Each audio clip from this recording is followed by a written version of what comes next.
brought to you by IWCRadio.com. It's the internet's most irreverent wrestling podcast.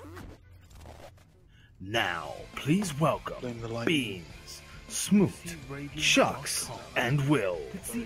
This is the IWC.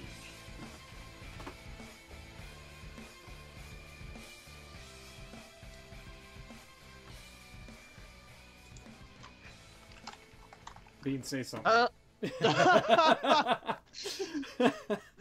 had no idea what was happening. It's all right. I was so confused. Yeah. This is bizarre. Hello, everyone, and welcome to IWC Radio. This is episode 161. This is apparently the start of the live show, and hey, we're live, pal. So I had no idea. That just happened. I'm your host, Martin Nolan, and I'm being joined by Smoot, Chucks, and Will. How's it going, guys? A little bit better than that rocky start, but we're good. I have a feeling that this might be the kind of like the way the show is gonna go. Possibly. So we have Chucks, who has drastic internet problems still, and is. Yeah, so he's here to say hello now and again, I think. Yeah. Yeah, I'll be dropping in and out. And Chucks was talking. Swoop in, drop a zinger, and then be off again.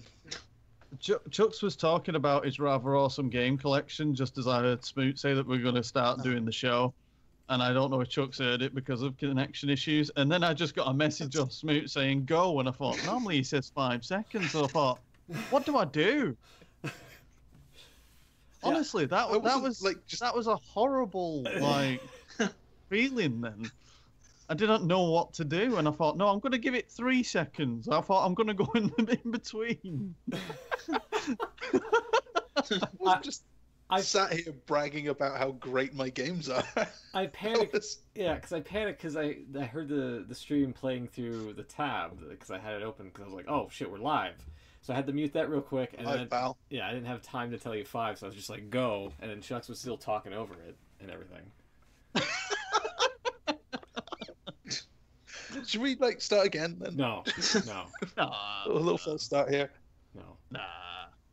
We're fine. It happens now and again. And Chucks has just sent us a picture of his game collection, and that is rather impressive. I do some DVDs. I do like the layout. So yeah, that's pretty cool. Yeah. Shame the Sky Engineer was like eyeing up your game collection, and have you checked all them cases for this? No, I haven't actually. That's a. But then I never actually play them anyway. You know what happens when you hit your mid to late 20s. Which I still am, obviously. It's extremely late 20s. That's all. What a kid. Yeah, yeah. That's what 30 to me. Extremely late 20s. Yeah, and you just lose all of your time. I'm guessing you guys have gone through this too. It's just life happens, stuff happens, and you can't play games all day anymore. Yeah, it's not fair. It's not fair. Just not fair.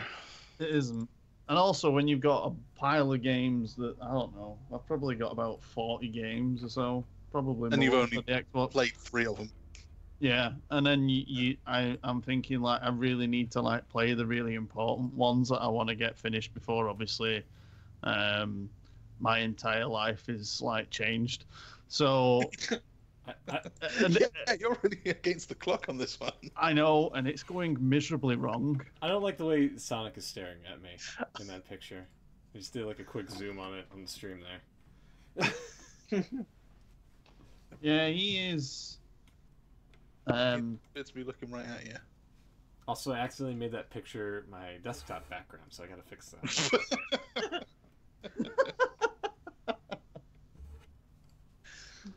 Chuck Smoot is your biggest fan. Apparently. Well, you and the Sky Engineer. We're all basically eyeing up Chuck's game collection now, I feel like I need more detail. You've just teased me with a slightly blurry picture where I can't make out any of the games. Yeah. I'm not going to go through them now. They could be thin novels for all we know. Thin novels with like green pages there. Yeah. Just sound like a guy that can read. Sorry. This guy. Ed just said, who the hell made the title of this episode? It's definitely not PG. He's right, it's not. Blame Chucks. Well, I won't. I don't want to take responsibility for this one. Even though you said, when I said, what are we going to call this week's show? You wanted to call it, like, what would you recommend? Purple-headed Brock or something? Yeah. Yeah, purple-faced Lesnar or whatever it was, and I just, that's what popped into mind. Do you know what? I didn't even think, I just typed it. That's what I do every day. I just don't think I type. That's how they write Raw. Just don't think too much. It'll be fine. We need content. I knew that we'd finally reach that point when we might be in contention for WWE to hire us. So speaking of, should we start off with the purple-headed beast himself? It sounds more and more wrong. Yeah, why not, Chucks? Break it down. Break it down. Right. Well, he was on Raw this week, one of his rare appearances, and he got choked out. And I thought it was pretty cool. Yeah, I think they did a good job of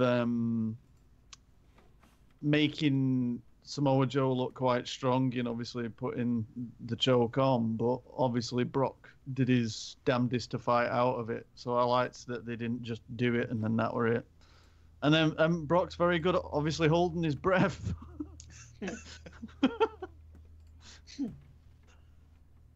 His head does go that color quite often. Yeah. It does, but it is ridiculous when you have a clear separation in Samoa Joe's arm to, like, clearly distinguish the color difference between Brock's face and the rest of his body.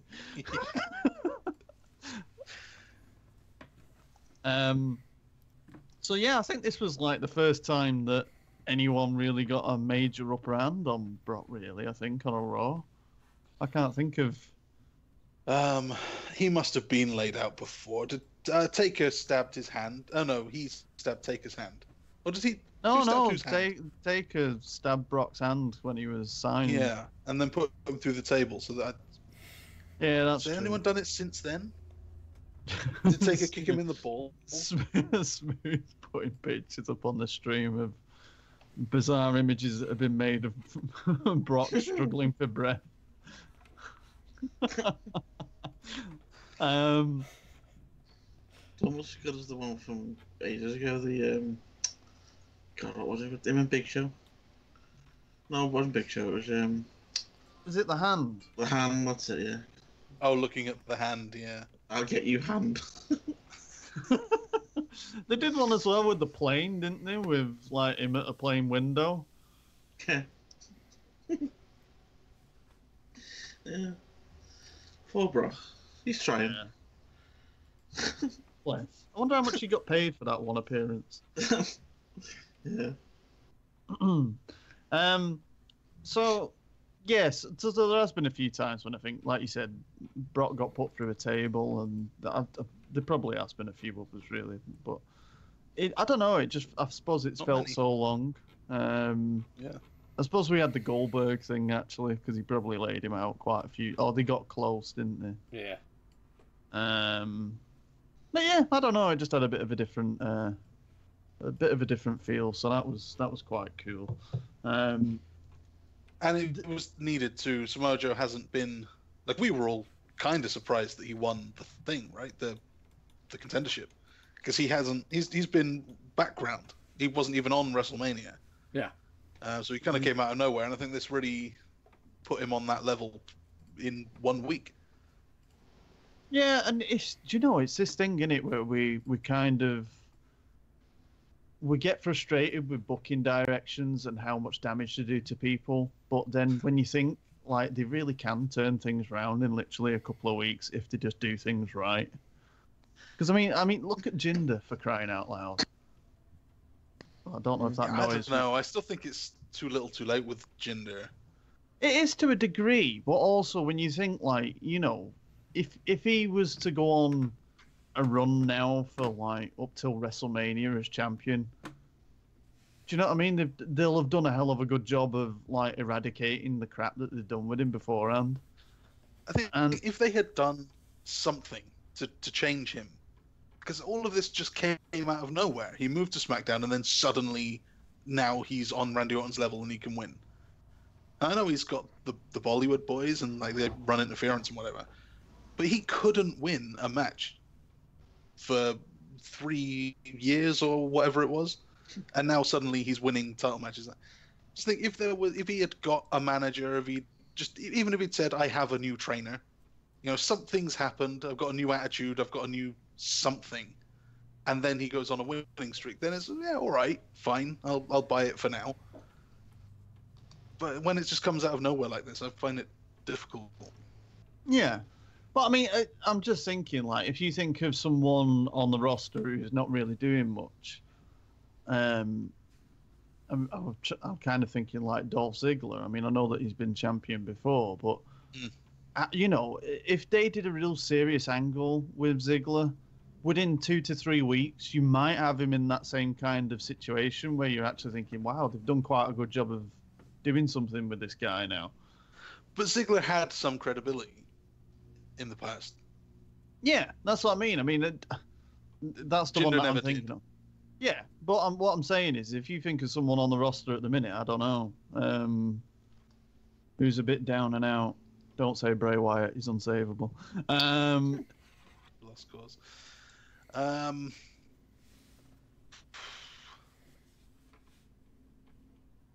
He's not doing so well. I'm struggling now after all this. Do you mean like on an actual losing streak, or someone who's just kind of lost their way a bit? Because Dean Ambrose should be a lot bigger than he is. Kurt Hawkins. Kurt Hawkins. Yeah, all right. I think I've just destroyed my own argument. Sami Zayn. Sami Zayn could do it, yeah. Well, he's another one. I think if you just shake it up a little bit and give him something, new character, just like repackage him a little bit, and then give him a few wins. Like, I don't think anyone would feel too, like it came out of nowhere. But that's not the way it's done, I guess. Things just happen. Curtis Axel. Yeah. If he came out one week and just did a bit of a pipe bomb kind of thing and really like shot off or something about how he's really peed off with everything and is, like, I don't know, like you said, the trainer thing, he could come out and say like, I've changed things 6 months ago and I know how much better I am and I've not been given one chance since then to prove it. You know what I mean? Then it would be, you could literally within the space of 4 or 5 weeks of him crushing local talent or whatever and doing something different and looking different, you could change that immediately. Well, they did that with Braun Strowman. I know he was, when he debuted, he was, he had a little, but then he ended up just like any other, like Eric Rowan. And then as soon as he split off and everyone else went to SmackDown and he was just on his own, then he didn't lose. It's like, yeah, all right, fine. He's a big guy, throws people around. Yeah, all right, everything's forgotten. Ed in the chat saying Luke Harper. Yeah. Luke Harper's a good one. Mm-hmm. Yeah. And, sorry, so he's put, if Brock doesn't renew his contract after Mania, would you use Heyman as an advocate for a struggling vet like Dolph, Luke Harper? See, the thing is Luke Harper, I don't think needs it, just because he's very good on the microphone. All of his promos and everything, I think Luke Harper's great. And I kind of prefer not hearing him talk. At least not too much.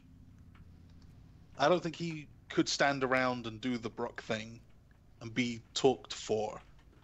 Especially after getting away from Bray Wyatt and he it seems like he wants to be his own guy. There's not a lot of story behind it, but that's what I took from it. I don't know that putting him with the manager is. I would put him with Samoa Joe, who is also great, talking. But I quite like the way that looked when they were together. I was like, yeah, I could kind of see those two working a thing. Then there's Finn Balor, and I don't see it so much. But Heyman did say he likes Finn Balor. Or do you then bring back CM Punk? Should we start that up again? Oh God. I think I'm just looking at some of the others. The thing I think with having Paul Heyman as the advocate is I always think back to like when CM Punk sided with him on television, and it's like you got the nice blend of you got Heyman doing his usual advocate stuff, but also it didn't prevent Punk from talking on the microphone. If you've got that nice mixture, that's the thing that I know I mentioned it on last week's show, but the thing with Lesnar annoys me because we know exactly what every appearance from Brock Lesnar on Raw is going to be, and it's just literally a Paul Heyman promo. Brock does nothing. He comes out, he dances in the ring, and then literally goes out and doesn't do anything for the most part. Probably the reason why this week had a little bit more impact because he didn't get that far. But yeah, I just wish that Lesnar had ripped the microphone out of Heyman's hand one time, and even if he does sound like a girl when he screams at someone, at least he's done something. Yeah, back in the early days, he kind of played the uncontrollable monster. Every time he did something that was a little off script or not what Heyman planned, Heyman would sell like, oh God, here we go, we're both getting into trouble for this. He would always say, no, come on. He would have to plead, kind of talk him down from whatever he was doing. Not so much anymore. And when you think back in the day, like with Lesnar, I know that he's never been like a fantastic promo guy, but he wasn't horrendous. Do you know what I mean? He was able to do promos back in his first run. Towards the end. Yeah. I remember his first line was like, "Good luck in your match tonight, Kurt," and it just sounded weird. His voice didn't match his look. Kind of like Bobby Lashley, Yeah, I kind of liked it when he was doing things like when Heyman was always trying to calm him down because he was always taking things too far, and he thought that he was going in too deep and things into scenarios that he weren't going to get out of, and Lesnar was just kind of laughing his way through it kind of thing because he knew how good he was kind of thing. I don't know, there just seemed to be so much more potential with it, and I just think that whilst I understand that he's reached that point in his character and stature within the company, that he doesn't need to do that. But also I think that now you're coming very close to the line of laziness and poor writing, because it is just literally the same thing. And, whenever they put the graphic on saying next week on Raw, Brock Lesnar will be here live, that is literally all they mean, because he's not going to do anything. He will be there. Yeah, that is literally it. And Edge just said as well that he said, I'd love to see Paul Heyman troll everyone one time and just bring out a cardboard cutout of Brock Lesnar that he could stand next to him in the ring, because it would have the same bloody effect. Yeah, good point. So, yeah, I'd say this week was good because it just mixed it up. He was coming out, and what was he going to do?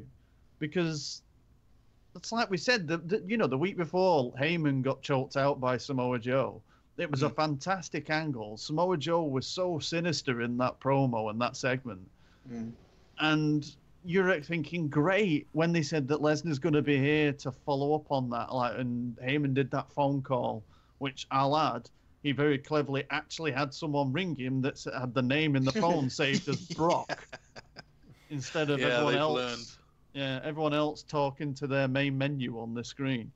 And he said, we need to unleash the beast. And you're thinking, great, he's going to come to Raw, he's going to tear it down. You're going to get the bit where he turns up at the arena and just starts, killing people or whatever.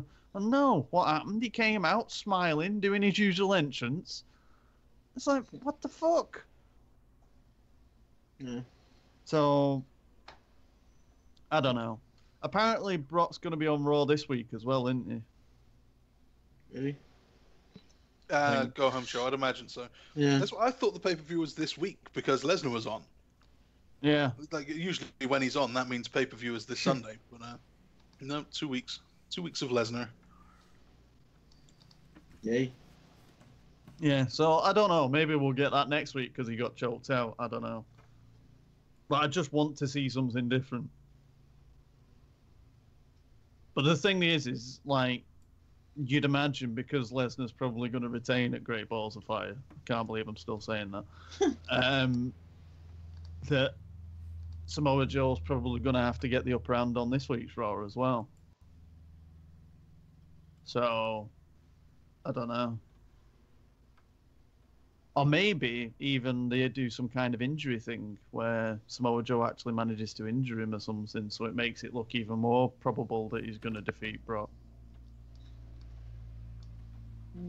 They could just do another one of those pull-aparts. It seems to be their favourite thing to do with these guys. They could. Ed's just said in the chat, I'm not 100% seeing that Brock will retain, which, and that's the joy of what they've done with Samoa Joe in the last few weeks, because, like we said, we weren't even predicting Samoa Joe to win this, because we know that WWE is probably planning for Brock Lesnar, and I know he said Samoa Joe then, and it is Samoa Joe, but the other one, Roman Reigns. Will be facing each other at WrestleMania, and that's what they're working towards. So we feel like everyone that Lesnar's going to face in the meantime is pretty much cannon fodder. And the fact that you say that. Oh yeah, I mean he could still lose it and win it back. Plans may have changed now. They may be looking at Lesnar Reigns at SummerSlam instead, moving that whole thing up. Well, I'll be happy with that because. And then I think the idea was for Cena Reigns at WrestleMania instead. Yeah, that's a rumor that's going around now anyway. I've just been corrected as well in the chat by Ed by saying it's not Samoa Joe, it's Samoa Joe. Oh God, just Joe. The way he said that, yeah. Just to pick you up on something else there, being you said no one predicted Samoa Joe would win the one. I'm so sorry. I do apologise. No problem. Carry on. Hence the reason why I'm last in the prediction. By a country mile. I need a WrestleMania card coming quick for me even to get enough chances to be claiming close and points back. Pay-per-view, don't you worry about that. Yeah, true. So I think, like we say, we do rag on WWE for what they do in some parts, but with Samoa Joe in the last few weeks, they've done everything that they've needed to, I think, with him, and they've made a match that is really something that everyone's looking forward to. It's we don't know what we're going to get. Are we going to get another, yes, all right, Smoot. You don't need to start putting prediction things up just to. Good God, you've even highlighted that he predicted Samoa Joe. Yes, I get it. Stop zooming in on it.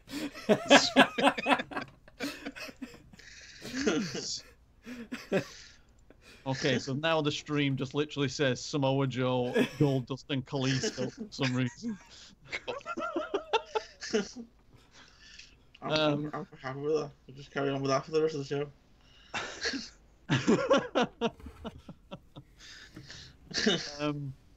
So what happened with Goldust just beat the guy up, didn't he? That was I'm raw, yeah. That's the other reason why I thought the pay-per-view was this weekend, because that looked like we need to delay. We've booked this a week too early. Let's have him lay our truth out, and then we'll do the rematch at the pay-per-view. But now they've got another show to do that on. There's gold cameraman. Yeah, I was just going to say, let's talk about it a little bit. So that wasn't plugged in.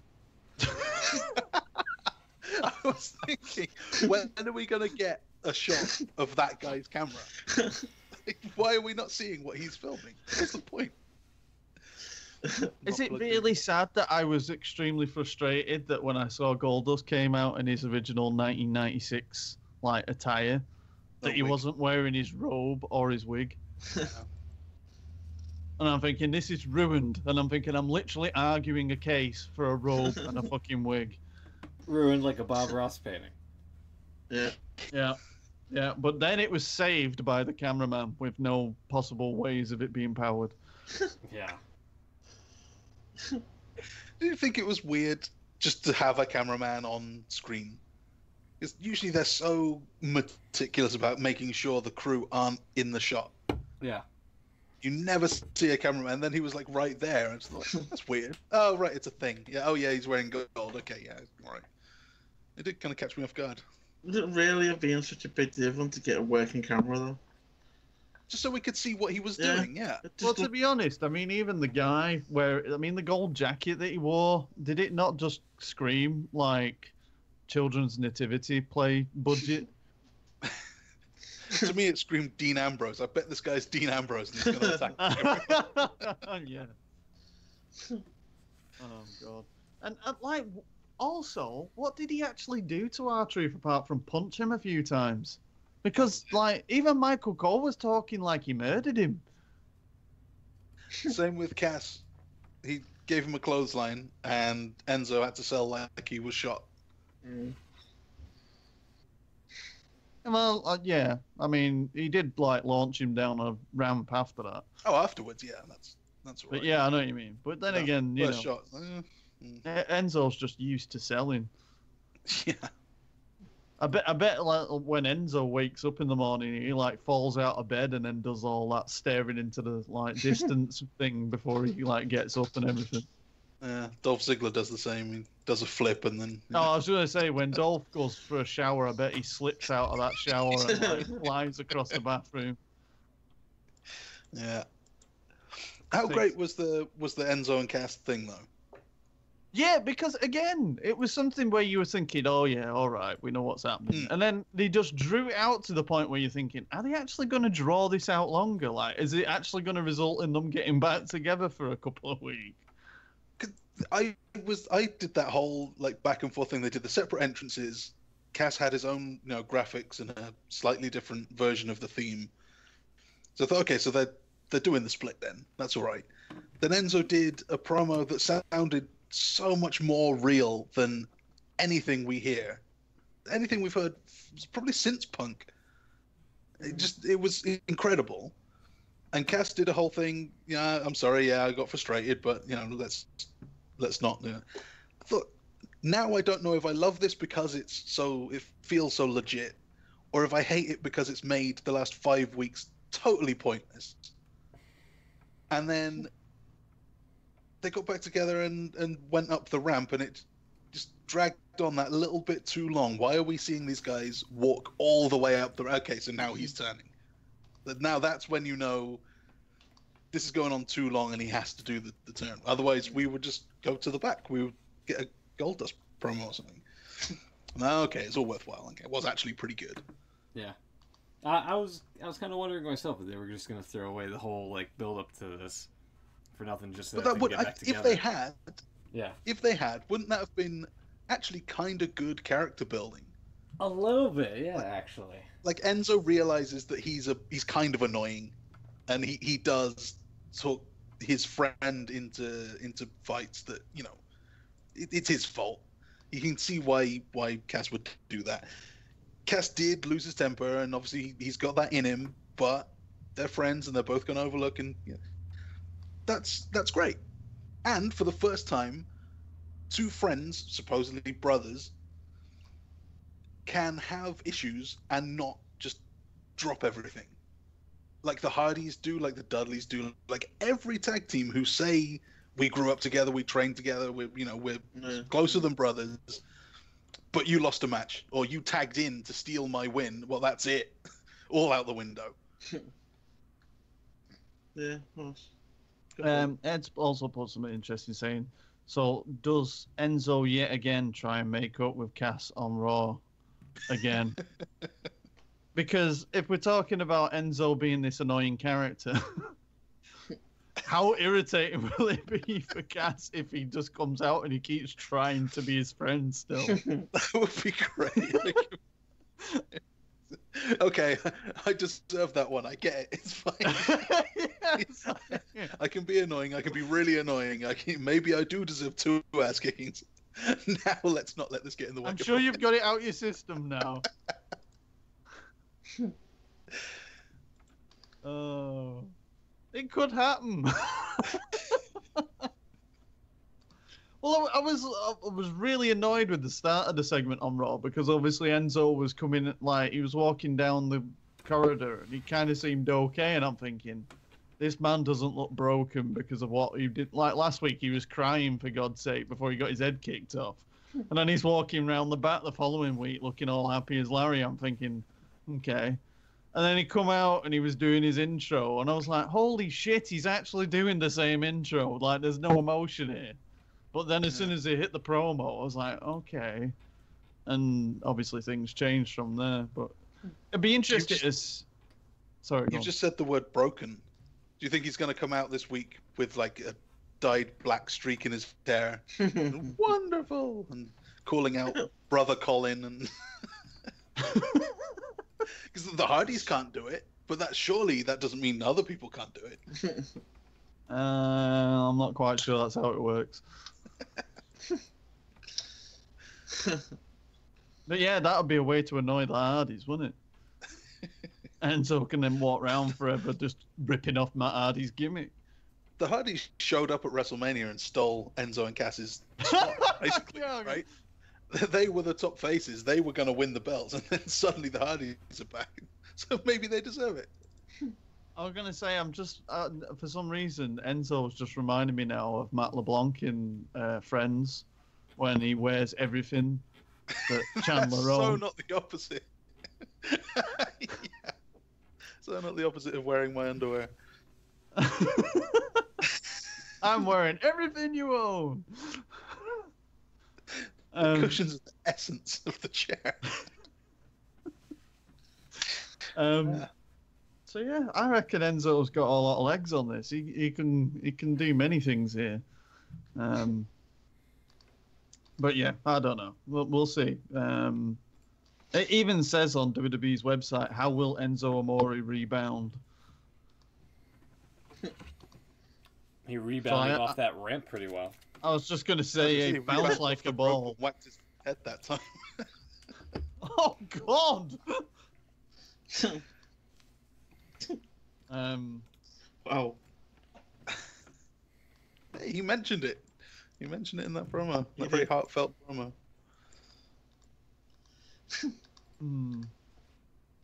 Maybe that's what Cass will end up having to do. Because just because he keeps being his friend when he doesn't want to be, he's just going to end up throwing him into the ropes in the same way. So your dodgy internet made it sound like you said cut him. That's a bit strong. I'm going to gut him. I'm going to gut him like a fish. Oh, dear. Right, so, seeing as we're talking about grievous bodily harm, Braun Strowman on Raw tried to murder Roman Reigns. He did. What a great babyface this guy is. What about thinking?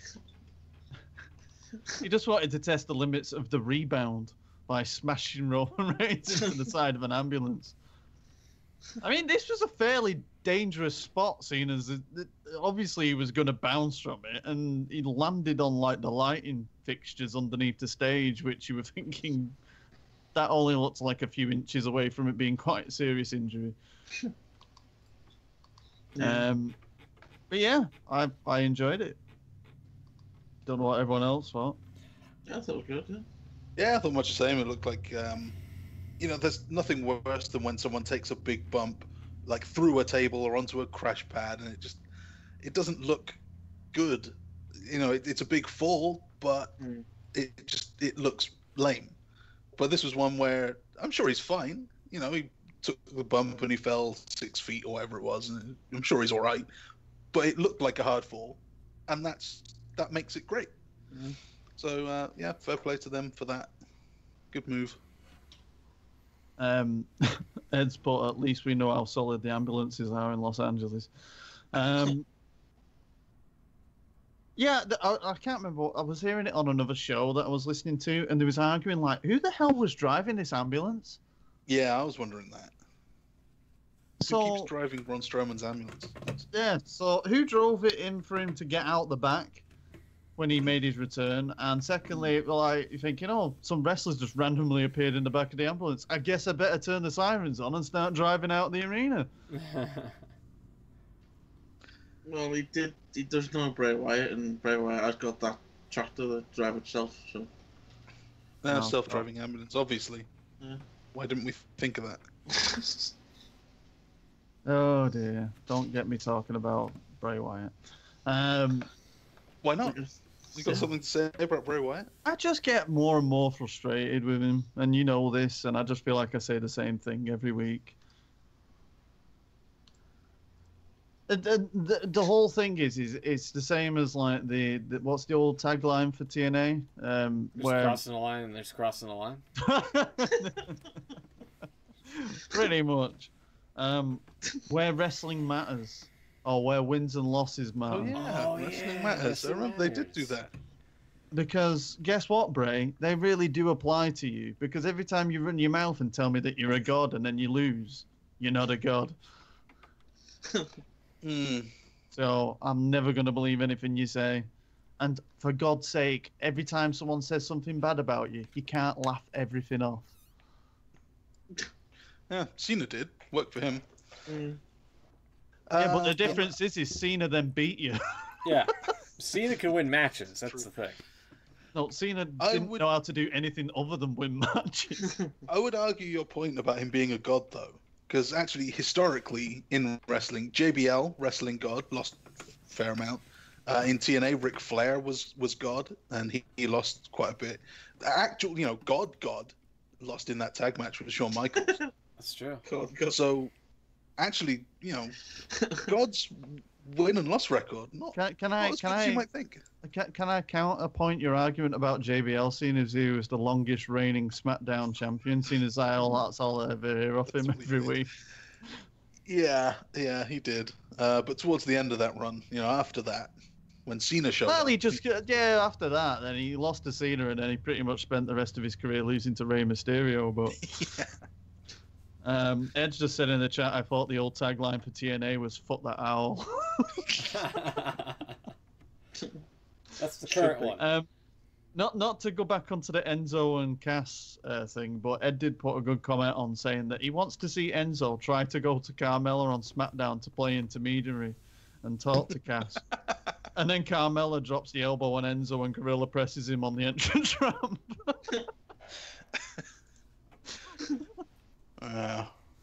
And then he comes out the next week saying, "Yeah, I deserve that. I was meddling in your relationship. I shouldn't have." Yeah, and then just keeps following her saying, "How are you doing?" Sexual harassment. And then we get Enzo versus James Ellsworth. And then Ellsworth beats him. Well, obviously. Who? If you had a match between Enzo and James Ellsworth, who the hell's going to sell in that match? Oh, both of them. James Ellsworth. They're just going to run into each other at the start of it and then take 15 minutes to get up each. Yeah. Yeah. Well, Baron Corbin had run out and just squash them both.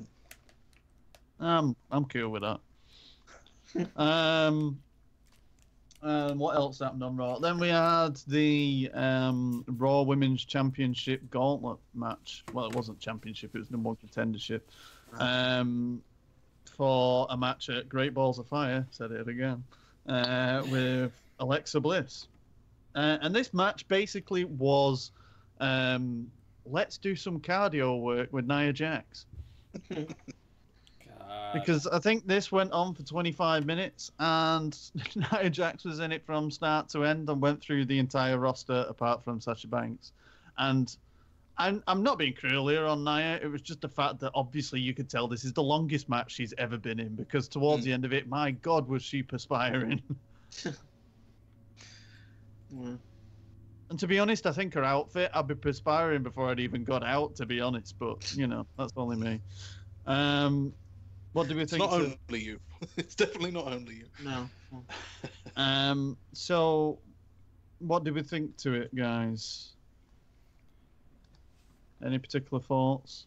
I'll let somebody else go first. I defer. There was a means to an end, really, wasn't it? There wasn't much to talk about apart from the result.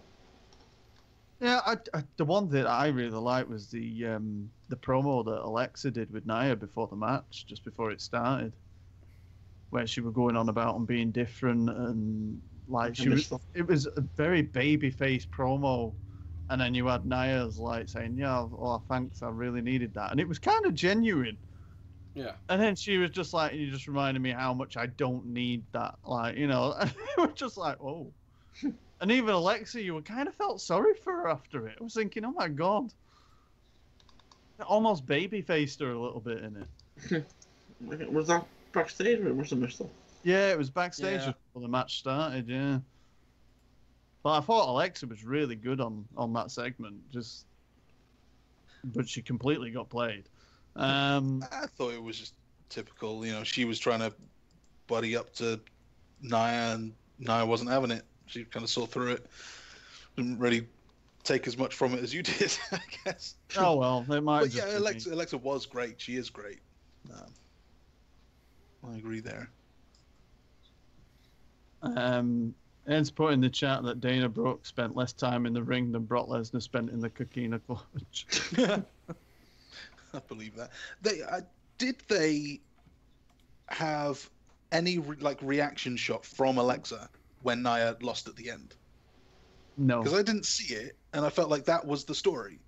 She didn't want Nia to win, or you know, if she did win, she wanted them to be friends, you know, so that it wouldn't end up badly for her. You see, like you said, the story moving forward, you would think would be Alexa and Nia because they've been building it so much. I'm sure eventually it will be, yeah. But if obviously now they've made Sasha the contender, does the fact that they didn't play up that finish suggest that Sasha might be the one actually winning the title? I don't think so. I think, like you said, they're building it up, and it's been so long that could end up being the SummerSlam match or something. But I think they're going to hold off for that. See, the only thing that worries me is like I'm quite happy with Alexa Bliss and Nia Jax because of the, you know, obviously there's a built story there, but it is literally a heel versus a heel. I think you're supposed to, you know, love her or hate her, you've got to respect Nia Jax. I think having run through the gauntlet and only just lost at the end, I think we're supposed to now think, well, she's kind of a badass. Ed brought up a point as well, saying not sure why Alexa wasn't doing commentary for the match if they were trying to sell up for this match. Because it would have made sense, I think, to have Alexa on commentary for it, really. Although they might have run out of things to say, seeing as it went on for nearly half an hour. Yeah. But it would have been good, like you said, for reaction shots, you know, seeing Nia like going through each person every time she went through the next, you know, competitor, putting the camera on Alexa, and you can see the worry building up that you're thinking she's going to have to face her. Yeah. Speaking of reaction shots, how about Kurt Angle when he was backstage doing the tumbler gimmick? Doing the tumbler gimmick with the balls not moving. Yeah. I was just going to say, what was the point in that? Because you literally went, I fancy that ball. And then, like, yeah, and then he moved it, and it was exactly the same position. Yeah. Yeah, but he looked so unenthused about it. In fact, at one point, he was just on his phone during, like, one of the bumps to commercial break. Sorry, you just put the image on stream. I remember him looking pretty grim, but that image kind of sums it up. Oh, this one right here, yeah. That is painful. Wasn't the thing on his phone not one of the random messages he's supposed to be getting? Yeah, I think that was just like a little subtle reference to his storyline, wasn't it? Right, but and that kind of plays in with the Cass's thing as well, because he confronted Corey, didn't he, on the stage about it as well. Yeah. But at the same time, I mean, it looked like he couldn't be fucked with the whole segment. This whole like rolling the tumbler with the balls not even moving. And also, why the hell did Kurt Angle come out at the end to celebrate with Sasha? It's like, does Sasha, every time she gets a big win, she needs someone to be in the ring so she can cry? Yeah, it's really, that was kind of... It just reminded me of the Ric Flair thing, and I'm thinking, this is happening again. Yeah, it was kind of a waste of Angle to come out there and congratulate her. Well, I thought that there were going to be something to it. I thought it was going to lead to more with the Corey Grace thing or something, but it just never really materialized. It was just like, oh, so he is really just like coming out just to raise her hand, and that's it. That's it, yeah. And everything's a waste of Angle so far. He's been terrible. I mean, that early on he did a few interactions like with Enzo and I think with Sami Zayn that were all right, but for the most part, it is disappointing this return. Honestly, you know, the first night, the night after WrestleMania when he was on the Raw and Enzo and Cass came into the office, and then they did the soft thing, and then afterwards he went, that isn't how you spell soft. And that point I was thinking, this is going to be great. I'm telling you, that was the peak. But someone else had done that joke. I can't remember who it was, but they did that joke a little while, you know, not long before that. But he also did, you know, you can't teach that. Yeah, not at any college I've ever heard of. It's like, yeah, this guy actually is very funny, but he's funny when he's being like goofy milk drinking American hero, and he's great when he's being like serious wrestling machine guy. Yeah. This isn't either of them. He's trying to be Teddy Long or not even Eric Bischoff because he had charisma. I don't know what he's being, and it doesn't work for me. But there's not enough Kurt in it. It's just like anyone could read this script and be stood here doing, you know, rolling this ball tumbler. Exactly. But that, again, it comes back to the thing. It's like, it's just going with that template, isn't it? It's like we were arguing with Lesnar. It's that goal thing, like, oh, he's just going to stand there where Heyman does his talking for him. And on the GM thing, it's just literally going to be doing the same things. Standing in that office. Every fucking segment holding a phone to your head. And it's just like, I mean, Daniel Bryan's things really annoy me on SmackDown because it's guaranteed that every time he has a segment backstage, he's going to be on a phone and he's going to just go, oh, can I just call you back? And it just, oh. It makes some mention of, we've got a great main event tonight. Sorry, I'm going to have to call you back. It's just like, oh, yeah, the one on SmackDown this week where it started off with the segment and he had the phone to his head and he was just like, it's seconds after it was just said and he's like, yeah, a Punjabi prison match. And it was just like, oh. And I'm like, it's just this same template. Like, oh, we've got to start the show this way. We've got to make sure that we have 2 to 3 interactions backstage with the Raw or SmackDown GM. And they're going to start each one being on the phone. And it's going to result in them making this match. And it's always stood there in what doesn't look like any office I've ever seen. Yeah. There's never a desk like William Regal used to have. You know, it doesn't... Surely a GM, you would have some paperwork to do or something on like a laptop or a tablet, you know, just something office-y. But no, they're just stood, sometimes next to a screen, sometimes next to a plant with a green light on it, or talking on the phone. Not even sat down. Like, yeah, I mean, even from a basic land, are we expected to believe that he literally stands for a 3-hour Raw looking at this screen in an office that's hanging off the wall? Yes. Oh. And it's like, sorry, go on, Will. There are these people calling them while they're on live TV as well. Did you not know they're on live TV? Yeah. And why do they wait for that 3-hour block to do all of their business deals? No, I'll talk to you at 10 p.m. on Monday night. That's a fair point, too. It just really grates me. And it's like, I understand the fact that, you know, it's the same as the set thing. Like, there's obviously a routine of what they're doing here and setting up for shows. So I get that they've been used to making that, you know, general manager set and that backstage and the usual standing in the locker room with the TV and standing at an awkward angle watching it. And it's the whole thing just needs an overhaul. I mean, like, remember when they first did the draft and then SmackDown was where the main camera was on the jib rather than on the hard cam? And everyone was a bit like, oh, it looks a bit weird because the camera's floating round. It's a little lower. Yeah. And it just made a visual difference between the shows. And it was such a small thing. And I don't even think they do that now on SmackDown. No, they don't. Do you remember, like, really early on, before the split and before everything, when Shane just came back, he said, I want Raw and I want to change everything. I want to change. And one of the things he said was, I want to change how it's shot. So that's a weird thing to throw in there. But actually, I want to see that. And then they did. When he got SmackDown, they changed a little bit of the camera thing. And it was like a small thing. You know, you've got a guy stood on the apron and you get kind of like the over the top in the corner shot. It's kind of cool. But yeah, like you say, they've dropped that. Yeah, it's frustrating, and it just, for something that you watch so often, you need to do the most possible to change it up. Do you know what I mean? It's just like, and we just follow this same template of a TV show every week, and we get slightly teased on certain elements of change, and it just ends up turning into nothing, or it never develops, and it's almost just thrown out there just to kind of wind us up, really. But it just, and I don't understand why at this point, when ratings have been going down for as long as they have been, the formula clearly doesn't really work. Isn't it time to try something else, even if it is only on SmackDown? You do it with your B show, you trial something, see what works.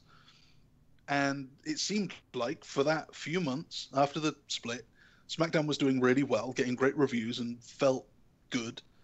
Now they've done the shake-up and it's not so much anymore.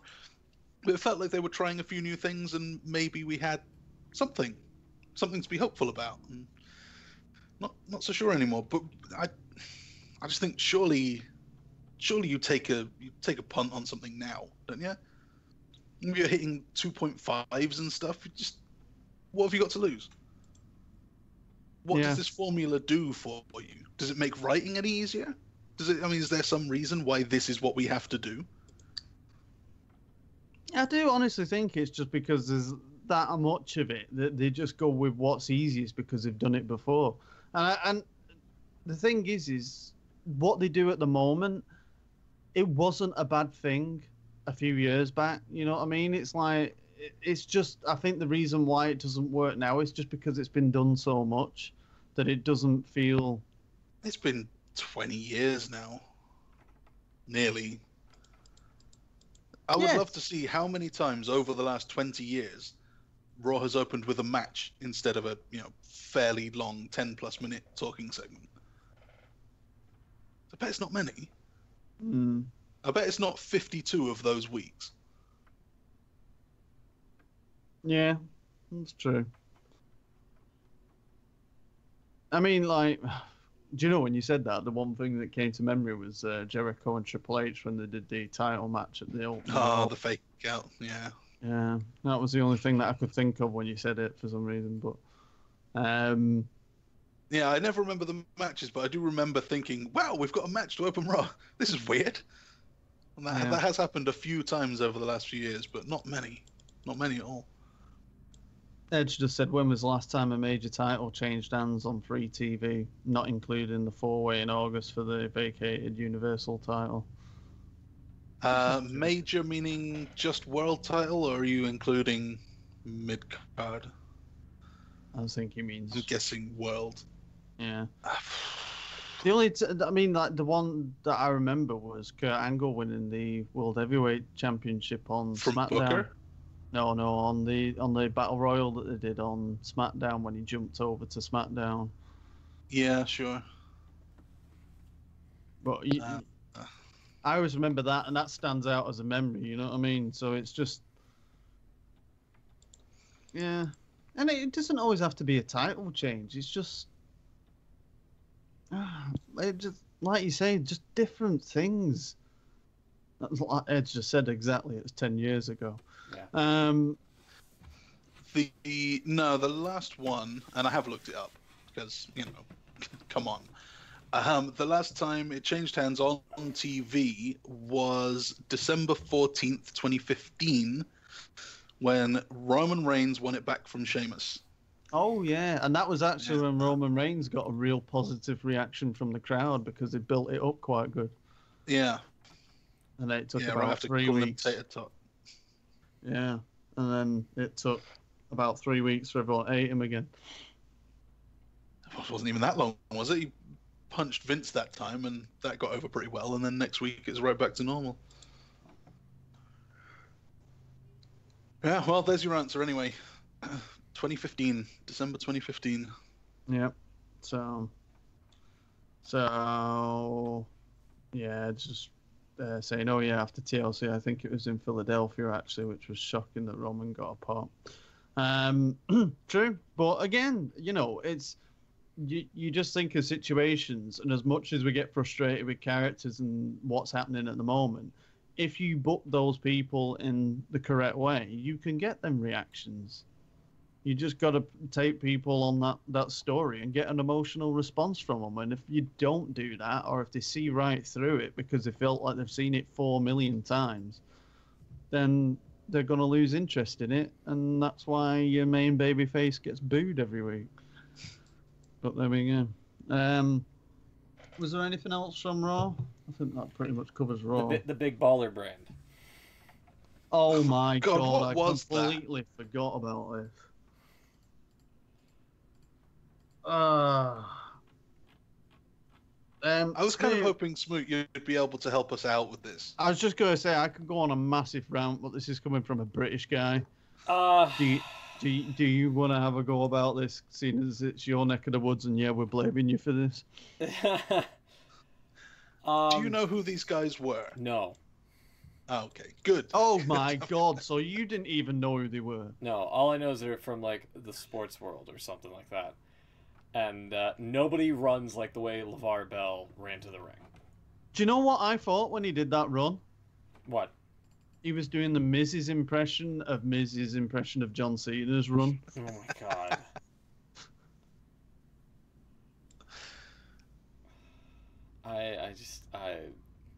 What was this segment? And how did Miz keep a straight face? And also, did WWE cut this short? I hope they did. I fucking hope they did. So this was a segment with the latest draft pick for the LA Lakers, and basically his rather deluded, strange father. Ed says that was the best thing about this. Ed says he's famous for being a prick sports dad, so there you go. Oh, okay. Because I thought his dad was like the legit, actual Titus O'Neil. This is like everything that Titus O'Neil is trying to be is this guy. Yeah. Well, I think that's very rude. Why is that? I don't know. Titus is not trying to be as annoying as that. Titus is endearing, whereas that guy, I felt like I could slap. I'm pretty sure LeVar Bell was Titus's dad. Is that Titus's dad? Yeah. He is the dad to the world's greatest dad. Yeah. But yeah, the whole thing, and you know, great job. You really helped Dean Ambrose in this because you basically threw him under the bus with this shit. Made him wear that T-shirt. Yeah, but hey, he likes free T-shirts. Yeah, good line. And yeah, also this resulted in WWE having to apologize because the N-word was dropped on live TV as well. Yeah, it was. It was the soft day, not the hard ER. Yeah. Well, I don't know if I differentiate that much. And then I'm an ignorant white guy, I guess. I wouldn't really know. They both sound bad to me. Just steer clear of that whole mess. So yeah, so this segment was just. I mean, I said to Laura when I had it on, because I mean Laura's aware of how annoyed I get with Dean Ambrose, and I was watching it and I was just thinking, what is this?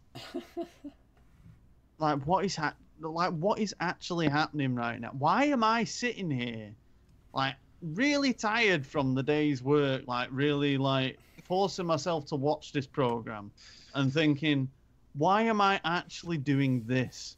Yeah. It was definitely one of those situations where if you're watching and somebody who's never watched wrestling before comes in on you and is like, what the fuck are you watching on TV? I would respond. I would turn around to that person and say, I am right. I need help and I can't stop. I need you to kill me.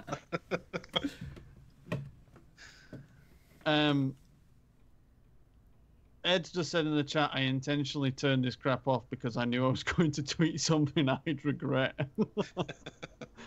I was then you just say you were hacked. That's all right. You can tweet anything. Just say you were hacked. Yeah.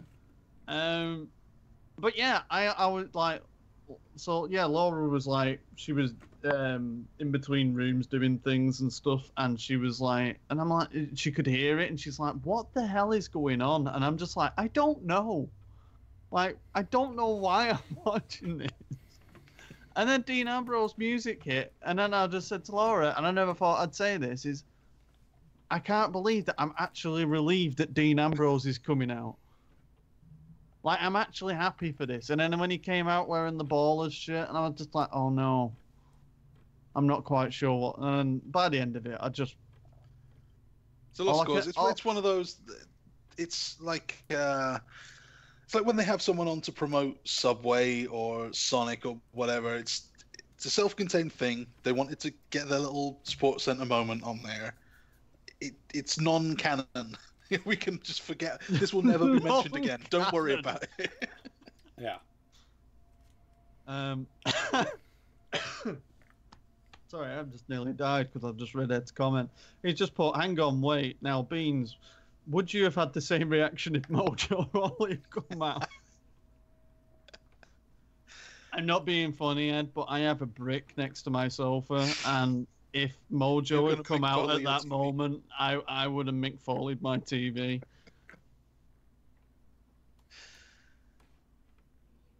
That would have been like unstoppable object and immovable, whatever force. That's definitely the way that goes round. I probably would have just screamed to the point where I shattered every window in the house and then my head exploded.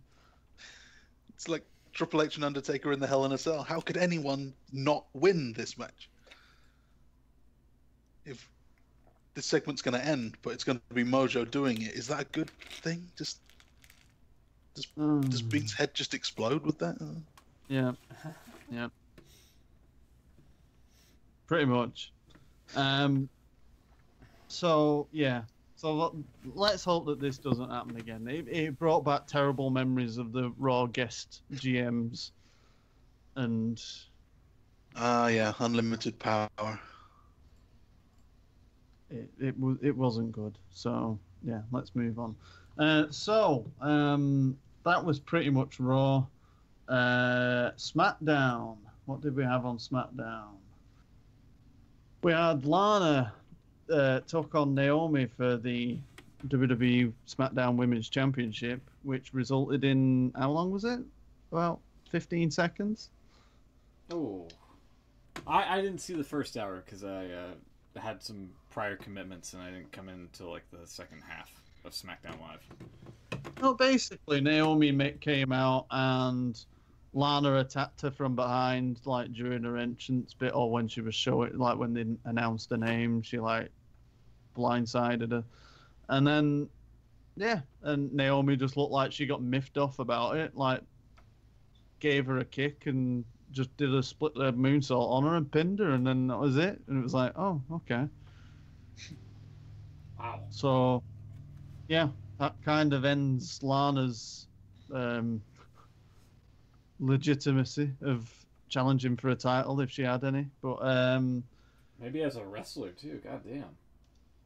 So I don't know where they're going to go with that. Then we had what else did we have? We had the main event, obviously, but I'm sure we had some more stuff. Let's see here. I'm just having a quick look through the page, and it is all John Cena.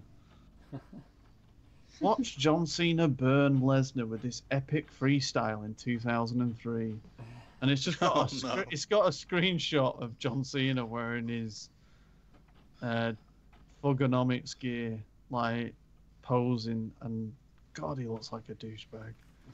Yeah. The Punjabi prison match was announced. That's pretty much what I came in on. So that's actually a thing that's happening. That's been our joke for weeks now. Yeah. And they listen to you. They listen to you, Chuck.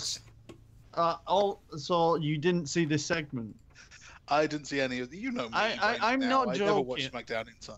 I am not joking here.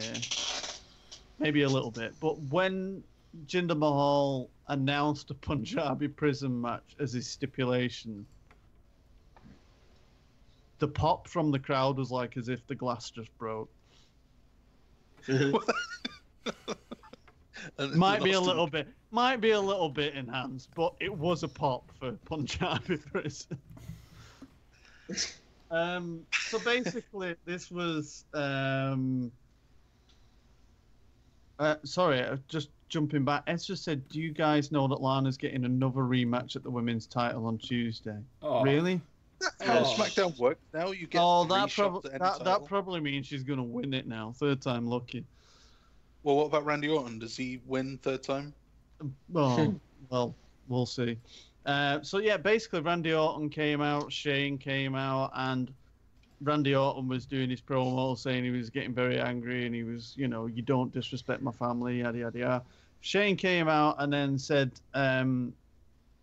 you're getting, because he was gonna go find Jinder or something and beat him up in a hotel or something, I don't know. But basically Shane was like, you're gonna have to calm down, you can't be like doing this and all that lot. And then he said, well, give me what I want. And he said, well, I will give you another match at the championship at Battleground at the next pay-per-view. But he said that you have to remember that the things that you're saying about disrespecting your family, you have used similar tactics in the past. Oh, cool. I should know. So I was like, right, well, that's good. They're referencing it at least. And then Shane followed it up with, but I have to be honest, I have never seen this look in your eyes before. I'm thinking, well, if he's done this to you and your family and you say that, then should you not be very scared for your life at this moment in time? So he said that you can have the match, but Jinder will get to like make his announcement on his stipulation he wants.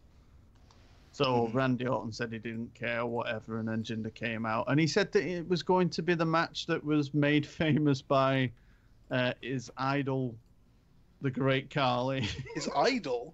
I'm sure he said his idol. He mentioned nothing about the relation. Brother-in-law. Yeah, he never mentioned anything about that. He just said that... What they should have done... Sorry. Shane gives Jinder the chance to name any stip, right? Surely he should have said House of Horrors. Because why wouldn't you? Why wouldn't you choose a House of Horrors? Any opportunity you get to get Randy Orton in that house, that's what you do. Only instead of like that fridge, you fill the fridge with cans of something heavy, and then you make sure he's trapped, and then you get in his limo and. I think everyone on WWE tries to forget the House of Horrors existed. Yeah. I want to know when it's going to become okay to make a joke about it. Oh, God. It's definitely something that someone will... like Cena will do one of his rambling things where he lists off loads of like historic, stupid gimmicks or something. He'll throw in House of Horrors. Oh, yeah, I remember. That was funny, yeah. We can laugh at ourselves 5 years on.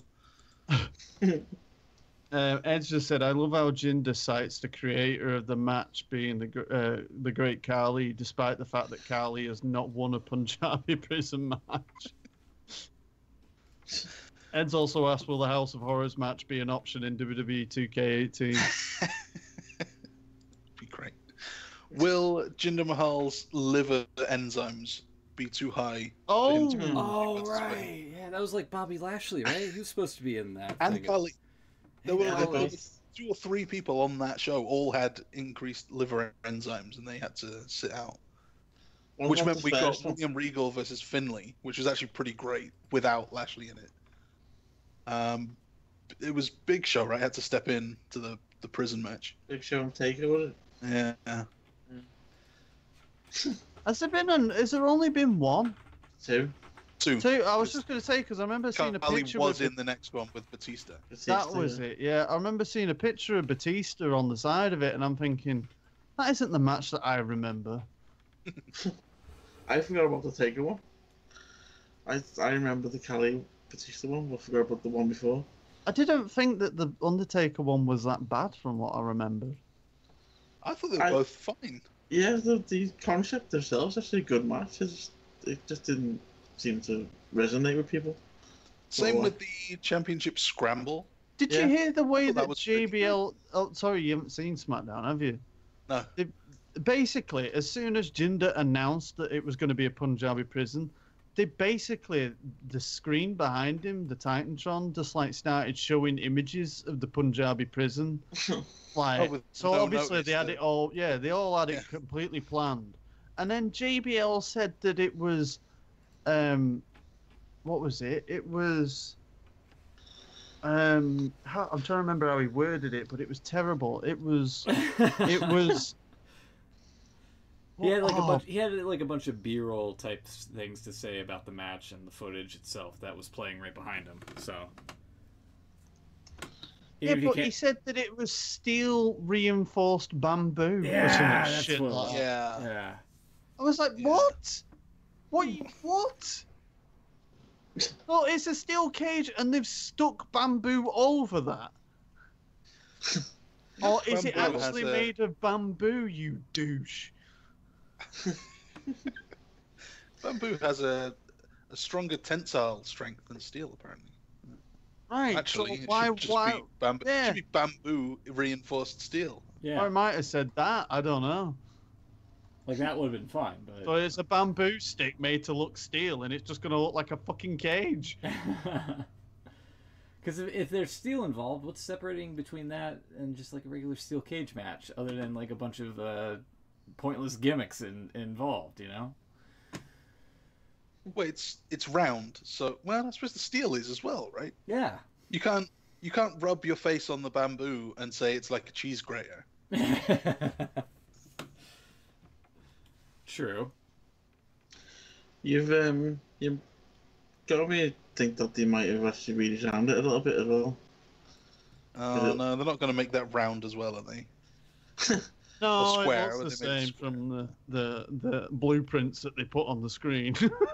But they're not just clips from last time, though. Not the way. Yeah, but they were describing it, weren't they? As like I'm just thinking, it looked terrible last time. Just on screen, it looked terrible, and they've gone HD since then. I think Ed's been researching on previous ones because he said JBL spent the whole match on commentary burying the fuck out of The Undertaker in the first Punjabi prison match for being too old. Yeah, I'm thinking they've gone HD since the last time they had a match. It didn't look particularly great then. And they've redesigned every other structure they've used. So... Ed's also put in the chat he has a conundrum. Wondering if I should get a ticket to see the Punjab and prison match because I get the feeling it'll be impossible to see the match. So, Ed, am I right in thinking that you have the opportunity to attend this show in person? What else is announced for that show? It's Battleground, isn't it? There's a tag team match as well. The Usos. Yeah, New Day versus the Usos. So we've got the Punjabi prison and the Usos penitentiary. Yep. Great, I guess. And we've got John Cena making his return this week, so what he's doing, I don't know. But he's a free agent. Yay. Right, so it's probably going to be helpful here. It's probably going to be Kevin AJ Owens versus Kevin Owens, isn't it? It says Kevin Owens versus TBD for the United States Times. No information there then. Owens will be on the show. Yep.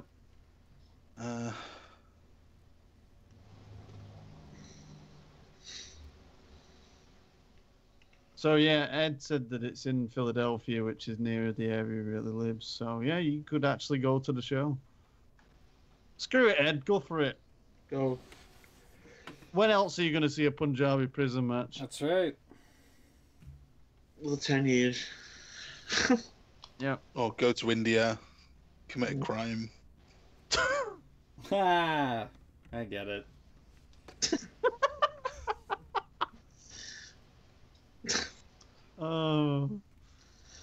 So yeah, so that was Jinder and Randy Orton's contributions to SmackDown this week. We also had the rematch, the Women's Money in the Bank rematch, which was obviously the main event, where they teased James Ellsworth early on in the show at the very start actually got thrown out of the arena by Daniel Bryan. And they did the usual comedy stuff where about 6 security guards was trying to catch Ellsworth as he run around ringside and eventually dragged him off. Like Ned Flanders was dragged off to his padded room in The Simpsons when he went to the mental hospital. For The Simpsons. Sick reference, bro. Yeah. So basically the match happened and then Ellsworth managed to get back into the arena somehow and basically they teased doing what they did last time. Becky Lynch then got Ellsworth off the ladder, dropped him crotch first on the top rope. And then Carmella grabbed a chair and bashed the shit out of Becky Lynch with it, and then just climbed the ladder and won the briefcase. So Carmella is a 2-time Money in the Bank winner. Honestly, that should have been the finish to the original Money in the Bank match itself, rather than the whole ridiculousness that ensued. Yeah, but it served its purpose. It was done to create controversy and attention. That's exactly what it did. Oh. Yeah. No, I get it. I think the thing is I don't know whether it was actually something that they did on purpose. Oh no, I think they did. I think, yeah. I don't think they're clever enough to not do it. To work that out. So, it was what it was. But yeah, we're pretty much in the same situation that they wanted to be 2 weeks ago now. So, yeah, I don't know if there was much more on SmackDown really. They were the main things. They had the match between the Hype Bros and the Usos for if the Hype Bros won, then they would be guaranteed a championship match.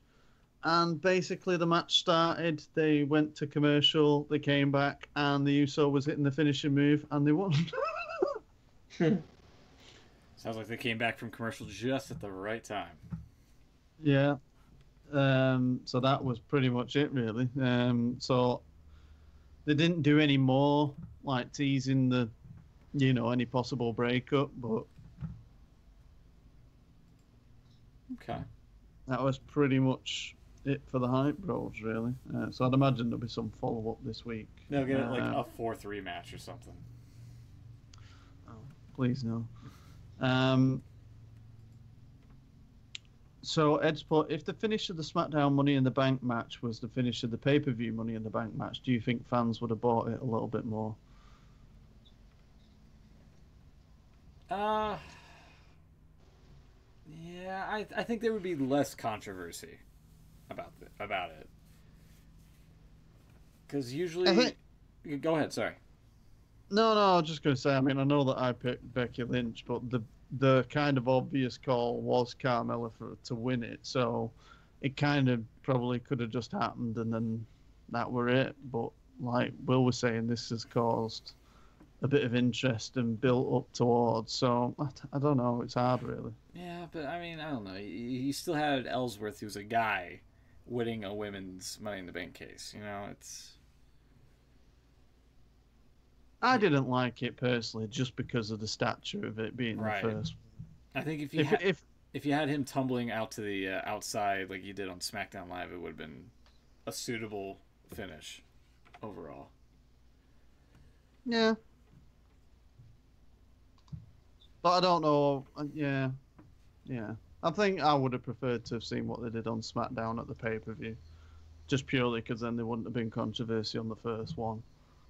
I think you could have done more like what they did for a different show in the future. Yeah. I'm trying to think if there was anything else from SmackDown, really. I think pretty much covers it, really. Yeah, Baron Corbin, I think. What did Baron Corbin do?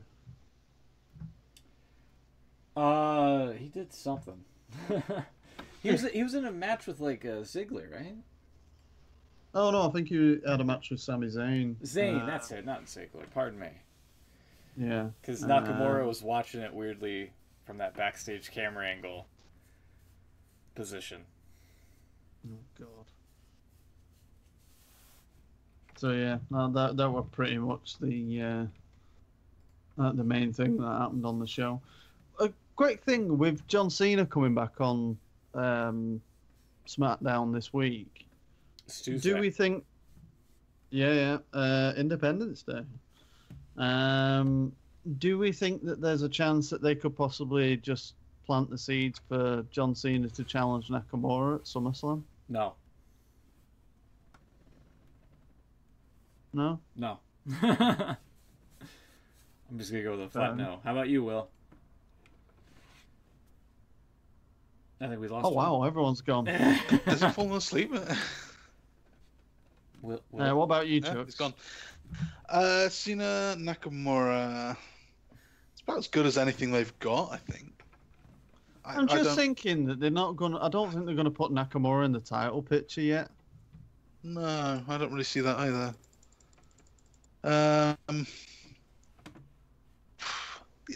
Yeah, it could be. Like I hadn't got that impression so far, but it's a big thing.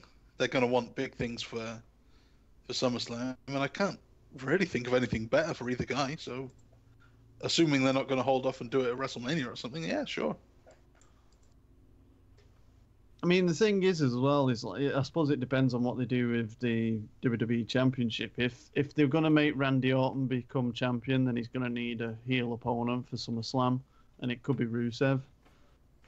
But also, you could have Jinder wanting his rematch, and I can't imagine that they're going to go with SummerSlam with Randy Orton and Jinder Mahal.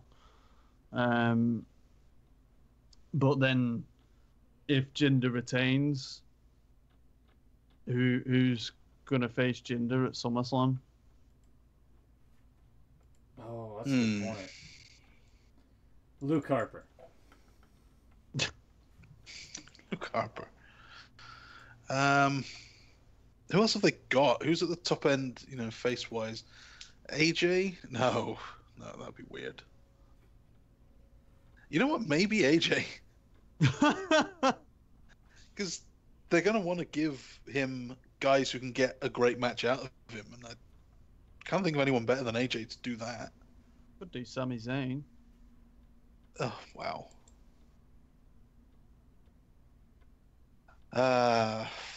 Or is it literally going to be Nakamura? Are they going to put him that far forward? Or is it going to be Cena? Cena, yeah, I was going to say Cena. Yeah, again, I mean, Cena sounds like the best option there too. I was going to say Cena and Mahal for the title, especially with, obviously, if Cena beats him, then he's got the 17th title, hasn't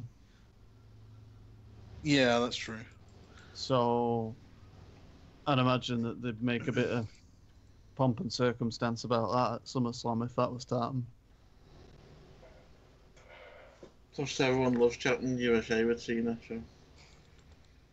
Yeah. What's that noise? What noise? Just whatever that noise was. Huh? Oh, I couldn't hear it. Sorry. Sorry.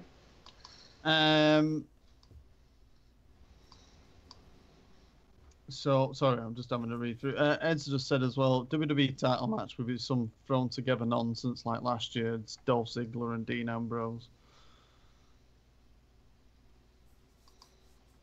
So, I don't know. I think the safe bet is either Cena versus Jinder or Cena versus Nakamura. But if Jinder keeps the title, I just wonder I wonder whether Rusev's going to come into it all. And if he is coming back, finally pay that off. Because if Randy was to win, I could see Rusev and Randy becoming a thing. But the trouble is they'd have to get the Jinder's rematch out of the way. Which they could just do on a SmackDown, but that's true. I don't know. It's a bit of a strange one. But there we go. And plus, also seen as a free agent, it probably just means he's going to go on Raw anyway, so it won't matter. That was what I thought when I've heard he was a free agent. Why would you do that unless you want him to go to Raw? What does that mean other than, he just re-signs with SmackDown? Then what's the point? Maybe he's going to show up at Slammiversary. Well, I mean, he is a free agent. Yeah. Speaking of Slammiversary, I believe that we wanted to do some quick predictions. Oh no! Look at that. We've run out of time. We have to.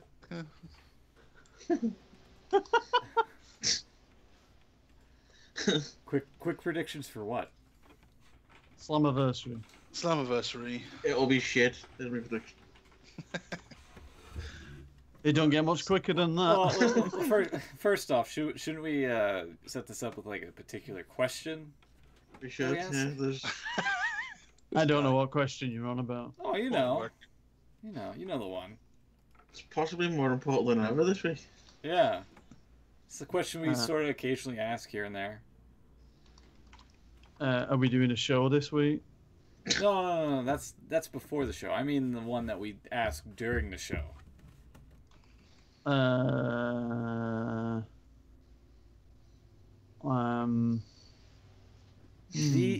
question, Beans. The question. Yeah.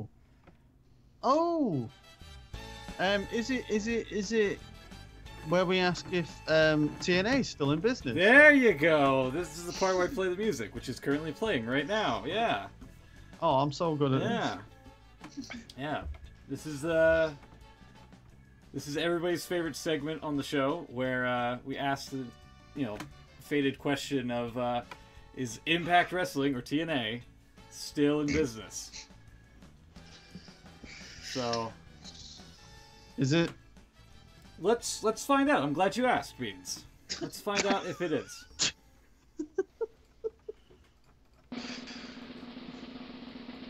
Oh, wow, you've changed the logo.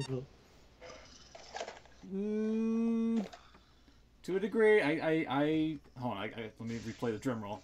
See, this is really gotta get this going here. Is it a real moment? I can't cope with this. It is not. No, it's not in business anymore. In fact, TNA isn't a thing anymore. Now it's Jeff Jarrett's dumpster fire problem again. Because hang on a minute. Whoa. Are you saying that for the first time in history on this show that you've just answered no, and that is all that you've fucking done about it? Yeah, that is correct. But tune in next week where we ask the new question. That went down. I'm sorry, that went down like the fucking 3 count at WrestleMania 30 on Undertaker's streak. Tune in next week where we ask the question: is Global Force Wrestling still in business? Which you've already got the graphic. I love it. Yeah, that's in business. Yeah. So. Right, so now carry on with the Slammiversary stuff, yeah. So basically this weekend is TNA / Impact Wrestling / Global Force Wrestling Slammiversary. Am I right? Yes. history goes out the window. So, I've very quickly scribbled down a thing in my. Oh wait. There you go. You mean that? Do you mean that a TNA pay-per-view has graced your notebook? For the first time in a long time, yeah, actually it has. It's right under the last WWE pay-per-view as well. Are we playing for points here? No. No. Not unless TNA does another pay-per-view. Bound for Glory this fall. Bound for Glory. That's like the only two. It might just be like a 2-show year. So let's start off with just some guys. D'Angelo Williams, who I'm guessing is not D'Angelo De Niro. No. And Moose versus Chris Adonis, who I believe is Chris Masters, and Eli Drake. Right off the bat, I'm going to go with Chris Adonis, just because I know who he is. Mm-hmm. So, him and his mate. I am going to pick the team that has a moose on it. Good. I'm gonna go with Moose and D'Angelo Williams because it's the football player, and I guess ex-football player or whatever it was Moose did, going against Eli Drake and Chris Masters. So. Holy cow! You've just put a picture up of the thing, and like Chris Masters looks like he's doing an advert for like some sour mixed sweets. Okay. All right. I don't think it's something. I don't think so. It's something he would do, but okay. No shoulder schmooze. Uncharacteristic. I'll also predict Williams and Moose because I like Will's theory. You know, I know who Chris Masters is. That I was swayed actually until Smoot said that Williams is a football player, in which case, generally football players win. Yeah. So. Hang on a minute. Who does D'Angelo Williams play for? I think he used to play for the Steelers, if I'm not mistaken. He was with the Panthers, then went to the Steelers, and I guess didn't play last year. Yeah, he's like a quote unquote free agent or something. Yeah. Since when did Chucks know where? Have you just been reading Since Wiki that? was a thing. Oh, right, okay. I had a brief moment then, freaking out, wondering if that was a guy that used to play for the San Diego Chargers. No. There we go.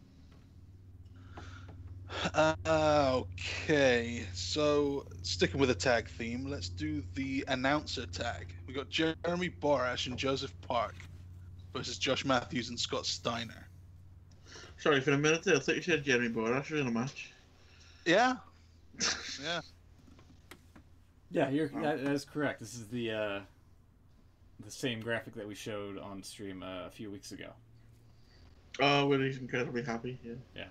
Oh God. We're being spent like 20 minutes breaking down this picture. So, there's a lot to go on, right? To be fair. I mean, you're not wrong. I get all variations of anger looking at this image. I'm gonna go with JB and Park just because Matthews is a cunt. I'm gonna go with Will's prediction because Josh Matthews is a cunt. Yes. Wow, God, there's no harm in dropping the C word on this one, is there? Yeah. Oh my God. Oh. I'm also going for Borash and Park because wait for it. Because I from what I understand, Scott Steiner is a one-shot deal and he's not sticking around, and he's in his late 50s, and I see that as the way forward. Borash is the main announcer. Joseph Park's a guy. But well done there, Chuck, for not breaching any kind of also, language. Josh Matthews. No.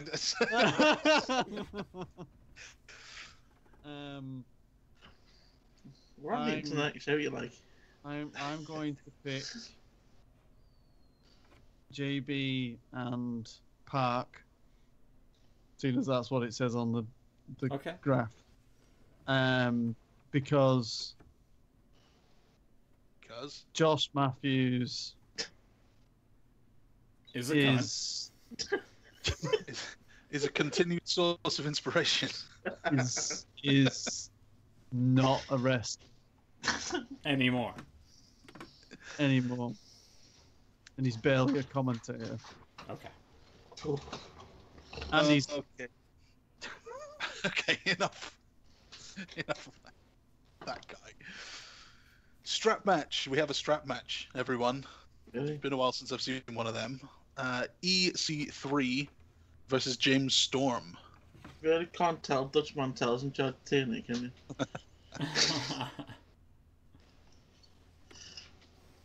Let me see the picture for this one. I need to see the picture so I know what's happening. Oh, I know them two guys. Yeah. Oh yeah, no, yeah. Christ, how big is Jason Bateman? Jason Bateman. Derek Bateman. Derek Bateman. I knew it weren't right, but I don't think of anything else. I'm just gonna go with Bateman. How big is Bateman's traps? I no idea. But I'm picking. I'm not being funny. It looks like they've superimposed Bateman's head on Goldberg's body. Oh yeah. Or Brock Lesnar. A bit, yeah. I want to say James Storm because he's the Hall of Famer this year, but I'm gonna go with EC3 because he's the guy. Has EC3 ever lost still, or is he still undefeated? He's undefeated at Slammiversary.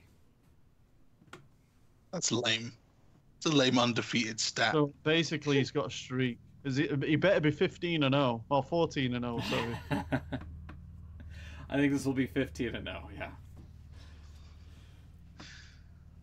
I'll go with EC3. All right. Okay. No reason at all. Wait a minute. It says at the top strap match. Yeah, that's what Chuck said. Sorry, I didn't hear you, Chuck. And then Will made the quip about Dutch Mantell. Yeah. I was really paying attention, guys. And then you said you wanted to see the picture, and then remarked on how big EC3 is. His giant trap said it looked like he was superimposed onto Goldberg's body. I do remember this. It's not like I've forgotten everything that's happened. Well. And then you said, well, what, this is a strap match? And Smoot said, yeah. Hang on a minute, this is a strap match? What's going on? Seeing as it's a strap match, I'm going to go with James Storm. Oh. Okay. I will also go for Storm. Just, shake things up. Then that takes us to Full Metal Mayhem. Wow, they love doing these, don't they?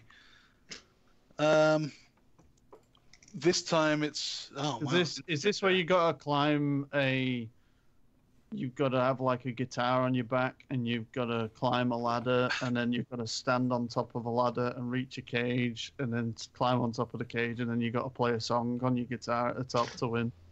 No, that's a full new metal mayhem, a full heavy metal mayhem match. Oh. This is just the TLC. Oh. This is Eddie Edwards and Alicia Edwards, the Edwardses, versus Davey Richards and Angelina Love, the Richardses, I guess. These are, I believe, are two married couples and former tag partners turning on each other. I was just going to say, so these are the American Wolves, aren't they? Yes. Yeah, the Wolves. The Wolves, yes. Are they actually legitimate couples? Yeah. Yes. Uh-huh. Yeah. The Wolves have gone their own ways. They're lone. Well, I guess they're not lone wolves anymore. So that joke doesn't work. What the fuck is wrong with Eddie in that picture? God, here we go again. Seriously, look at that picture. Is that intimidating to you? Which one is Eddie? Is he on the one Matt Stryker or Big Evan Bourne? The taller Evan Bourne. Taller Evan Bourne. Davey and Eddie. Oh. Davey and Eddie. Two fellas just found in a pub in Oldham. I'm not being funny. In that picture, Eddie does not look like he has any teeth. Yeah, you're right. Until you brought it up, I was like, oh, I see where Beans is coming from. I bet he's gonna say he's like just toothless or something. And sure enough, you didn't let me down. So that's what I'm here for.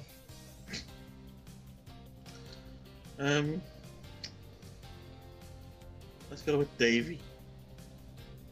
You're going with the Richardses. Me too. Make that 3.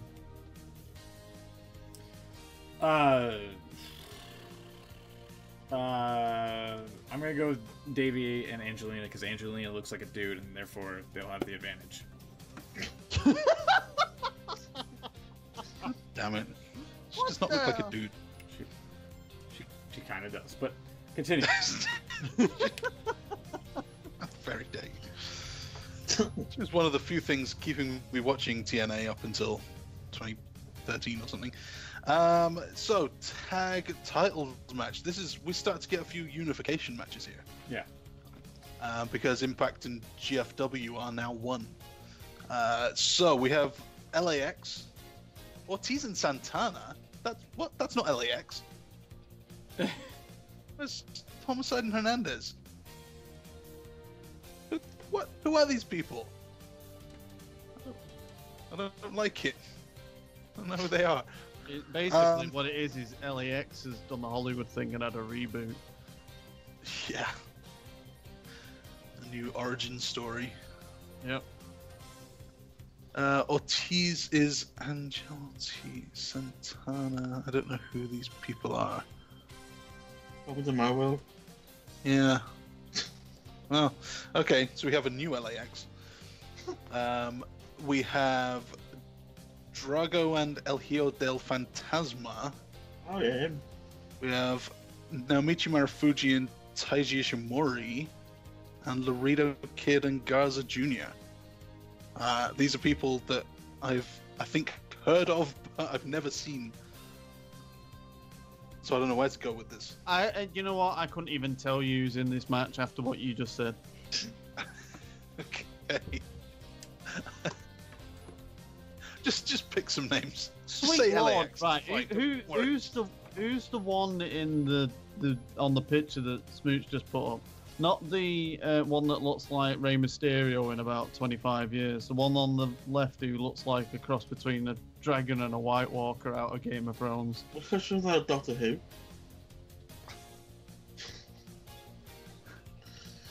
I'm talking about Phantasma. I'm going with these two people on the graphic. Oh, hang on a minute. So that was a tag team? Yeah. Yeah. Oh. Drago was in. Right, I'm going with Drago's team. That's the easiest way that I can explain my prediction. Yeah, because the other 3 teams are apparently not important enough to make the card, like the actual digital match card. That's my logic behind it. Okay, so yeah, sure. I'll go with LAX to retain, I think. Sure. Ed's pointing out our expert analysis on all this. Okay. I agree, Ed. You don't get this anywhere else. That's all I'm going to say. Yeah, I'll go with the Doctor Who character, Rey Mysterio. Doctor Who character and Rey Mysterio. I like it.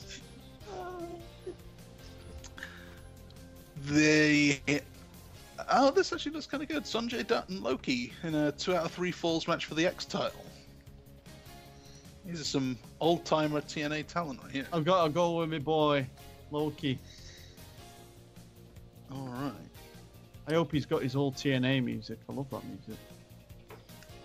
I'm going to also go with Loki because the old Botchamania adage of Sanjay Dutt never getting any respect, I think, is still going to hold true. So I'm sorry.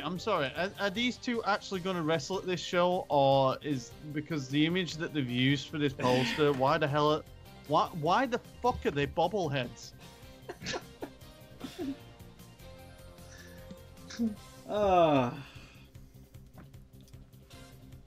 It's like me and Beans are like identifying the same things wrong with like the digital graphics here, but Beans is just blurting them out. I love it. Honestly, what is wrong? I'm swear to God, that is frightening. How small Loki's shoulders are and chest in comparison to the size of his fucking head.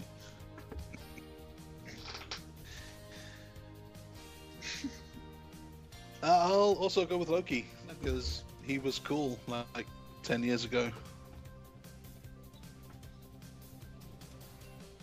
There you go. There you go, Beans. Just zoom in. Much appreciated. Oh no, that means it's coming.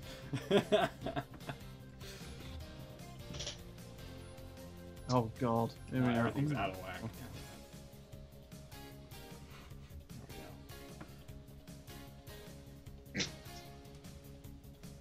Well, this is a frightening experience.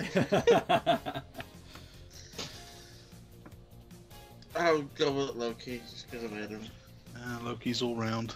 Alright. That means he's lost, doesn't it? Probably. Okay, only two more. Only two more matches to go. We have another unification match. Impact and GFW Women's Champions. Rosemary from Impact and Sienna from GFW. Okay, I don't know who either of these are. No. I'll go with B. I'll go with Rosemary. Rosemary, sure. Will went with option B. I think that was Rosemary. No, it was Sienna. God damn it. Yeah. Sienna. I'm gonna say Rosemary because she looks like she's got a few screws loose. Yeah, that's the point of the gimmick. Yeah, she's kind of like that one from Sanity, as far as I can tell. Sienna for me too, because she's the GFW champion and that's the one that's taken over. Makes sense. Yeah, I like that logic, but I'm not going to apply that to this match. I was just going to say, trust you to think of perfectly sound logic to a TNA show. Well, it's actually backwards logic. You remember when WWE and WCW had their winner-take-all match, and all the WCW champions would keep their jobs, even though everyone from WCW should get fired.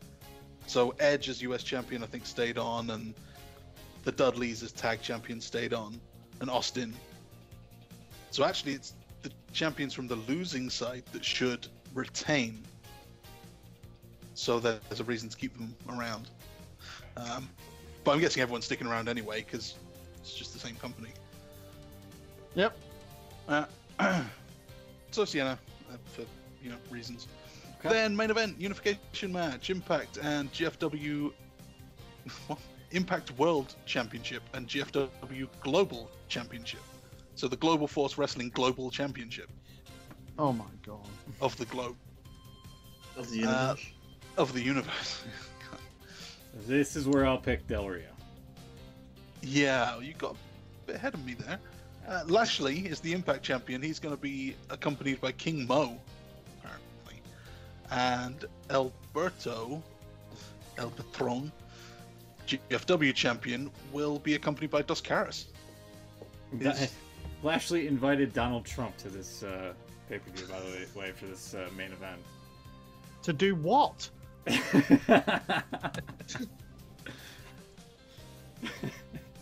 What, as a guest? Yeah, I suppose, yeah. Oh my God. Well, anyone that invites Donald Trump's got to win, haven't they? Yeah. I mean, maybe. I've got another poster problem.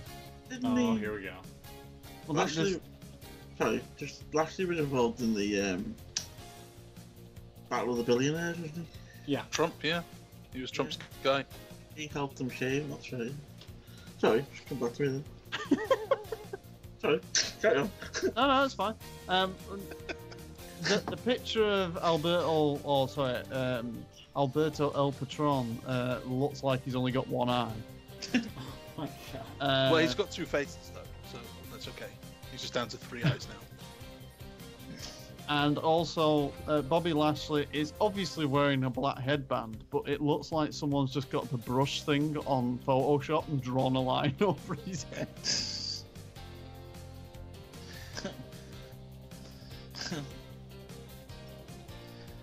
Yeah, I see it. Yeah.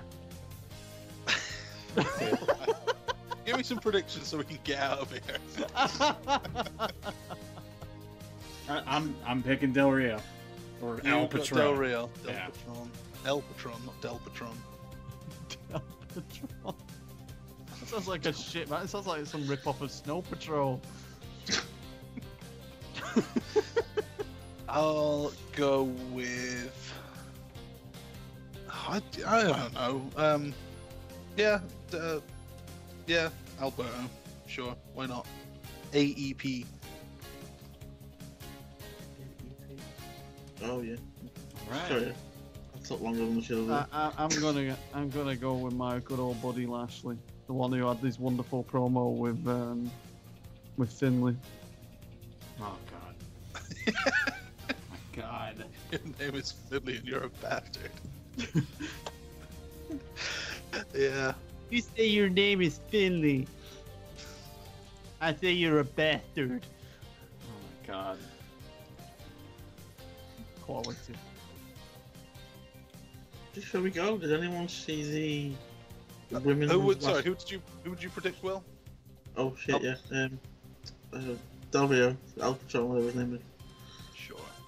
Okay. Well, I can't wait for the results of this one. Sorry? Pages will be. Oh, not anymore. Not anymore. No. Paradise. No. Yeah. You what? Yeah, it's all over. Oh, you heard? Oh no. You put a picture up this afternoon praising him. We're put together. Because I'm sure I read comments. Some people were saying I thought you'd split up, but yeah, she was all over him again online before. Oh. You guys not up with the news? No, we're not. Obviously not. There we go. Are we doing Wrestling Slammiversary? Yeah. You carry on. This is where we find out that Great Balls of Fire is actually tomorrow night. No, it's next week. I just wanted to make Chuck's go, no! No, I double checked that before we started because I actually kind of thought it was.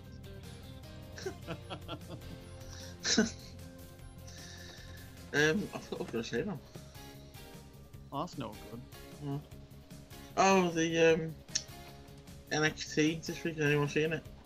No, I have not. No, I do mean to watch it actually. The last women's standing match was rather good. Worth checking out. I heard it was a good match. Yeah. That was Nikki Cross, wasn't it? And Asuka. Yeah. Yeah, and that was Mauro Ranallo on commentary. I actually can't remember. Was he? What? I don't remember. He might not be actually. It might be this week that he. I'm on a mind blocker. He may well have been. Sorry. I always remember the match being really good. Ed's just mentioned as well in the chat, sorry, just jumping back a little bit on the Slammiversary, saying, have you seen that they leaked the Slammiversary intro onto YouTube? Yes. Where the first 20 seconds of this promo are all former TNA and now WWE talent. Or people who are dead. All that, yeah. This is true. So yeah, that pretty much, yeah. They basically don't mention their own talent until the last like 20 seconds, I don't think. Yeah. But there we go. Is that it, guys? That's been, for what we thought was going to be a really short show, has been like really long. Yeah. I think we've covered everything, haven't we? Yep. All right. So thank you very much for listening, everyone. If you check out the website, IWCradio.com, you can access all our shows on there. If you have a look for us on iTunes as well, you can get us there and subscribe. You'll get the show straight to your device. If you can leave us a review or if you can like this video, it would be much appreciated. If you're going to send us a question for the show on Twitter, do so with the hashtag IWC Radio. You can follow the show on Twitter as well at the IWC Radio. and you can access all our personal accounts if you want to give us a follow through that. But yeah, we'll be back next week where we will be previewing the rather ridiculously named WWE Great Balls of Fire. Until then, enjoy Slammiversary. We will see you next week.